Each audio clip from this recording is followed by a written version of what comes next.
바리새파 사람들이 다가와서 예수를 시험하여 물었다. 남편이 아내를 버려도 됩니까?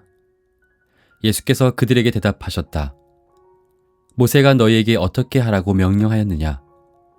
그들이 말하였다. 이혼 증서를 써주고 아내를 버리는 것을 모세는 허락하였습니다. 그러나 예수께서는 그들에게 말씀하셨다. 모세는 너희의 완악한 마음 때문에 이 계명을 써서 너희에게 준 것이다. 그러나 하나님께서는 창조 때로부터 사람을 남자와 여자로 만드셨다. 그러므로 남자는 부모를 떠나서 자기 아내와 합하여 둘이 한 몸이 된다. 따라서 그들은 이제 둘이 아니라 한 몸이다. 그러므로 하나님이 짝지어 주신 것을 사람이 갈라놓아서는 안 된다. 마가복음 10장 1절부터 9절까지 말씀. 오늘 말씀은 예수님의 제자들이 어떤 가치관을 어떻게 실천하며 살아야 하는가를 보여줍니다. 예수님께서 그러셨던 것처럼 제자들은 스스로를 낮추고 서로를 배려하며 형제를 사랑해야 할 뿐 아니라 사회적 약자들을 돌보고 불평등의 문제를 해소하는 삶을 살아야 합니다. 예수님의 일행은 계속 남아해 이제는 갈릴리를 떠나 유다 지경과 요단강 건너편에 이르렀습니다. 예수님의 가르침을 받고자 하는 사람들이 많이 모여 있는 것을 본 바리새인들은 예수님을 시험하기 위해서 아내를 버리는 것이 옳은가라는 질문을 던집니다. 당시 이혼이란 남녀가 합의하에 헤어지는 것이 아니라 남자가 여자를 버리는 것을 의미했습니다.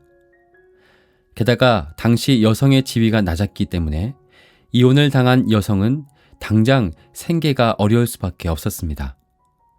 그런데 당시 유대 랍비들 중에서 샴마이 학파에 속한 이들은 부끄러운 일이 아니면 이혼할 수 없다고 가르쳤지만 힐렐 학파에 속한 이들은 빵을 굽다가 태우는 등의 사소한 잘못 때문이라도 아내를 버릴 수 있다고 가르쳤다고 합니다. 그들은 이혼 시에 이혼 증서를 써주라는 신명기의 규정을 근거로 하나님께서 이혼을 인정하시는 것이라고 주장했습니다.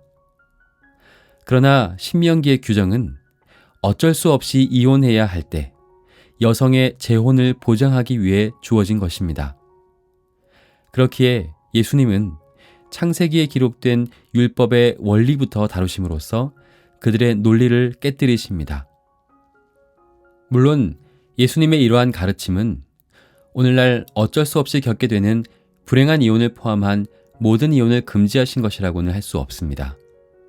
바리새인들의 악한 의도를 깨뜨리는 질문에 대한 대답이기 때문입니다.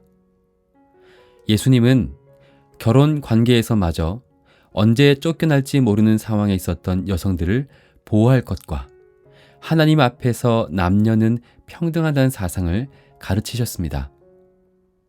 그러므로 예수님의 제자는 남녀 차별을 비롯한 세상의 모든 종류의 차별이나 불평등을 해소하기 위해 노력해야 합니다. 복음은 단순히 예수 믿고 천국 가는 것이 아닙니다. 복음이 전파되면 하나님의 통치가 이 땅 위에 이루어집니다. 예수님의 제자들은 세상 가운데 흩어져 들어가 세상을 변화시켜 갑니다.